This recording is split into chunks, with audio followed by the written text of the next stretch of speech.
আমরা মেইনলি এসেছি একটা যে কিছু ইনফরমেশন এসেছিল যে বিশেষ করে চালের দাম একটু ঊর্ধ্বমুখী। তো আমরা এখন বিভিন্ন যে গোডাউন হোলসেলার যারা আছেন ওনাদের দোকানে আমরা দেখছি, ওনাদের কাগজপত্র আমরা ভালোভাবে দেখছি, যেমন সোর্স প্রাইস কত, ট্রান্সপোর্টেশন কস্ট এবং ডিফারেন্ট কস্ট যারা আছে সব মিলিয়ে ওনারা কত থেকে কী দামে কিনছেন সোর্স থেকে এবং কী দামে এখানে বিক্রি করছেন কত দামে, সেটা আমরা জাজ করছি।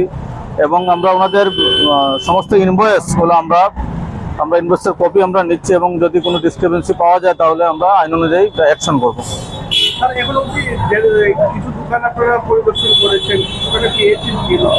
সোফার সোর্স প্রাইস এবং যেটা আছে আমাদের ওনারা যে হোলসেল প্রাইস যেটা আছে এটা আমরা একটা দোকানে লিটিল বিট একটু ডিস্টারবেন্স আমরা পেয়েছি, আমরা সাপোজ নোটিশ ইস্যু করবো ওনার এগেনস্টে।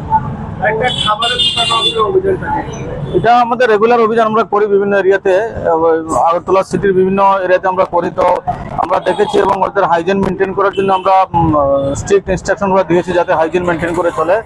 বিশেষ করে অয়েল কোয়ালিটি এবং বার্ন অয়েল করছে কিনা, তাছাড়া যে পার্সোনাল হাইজিন যেটা আছে গ্লোভস, হেয়ার ক্যাপ এগুলা ইউজ হচ্ছে কিনা, জেনারেলি এগুলা এখানে একটা গ্যাপ আছে জেনারেলি। তো আমরা এগুলা দেখছি, আমরা স্ট্রিক্ট এনফোর্সমেন্ট আমরা চেষ্টা করছি।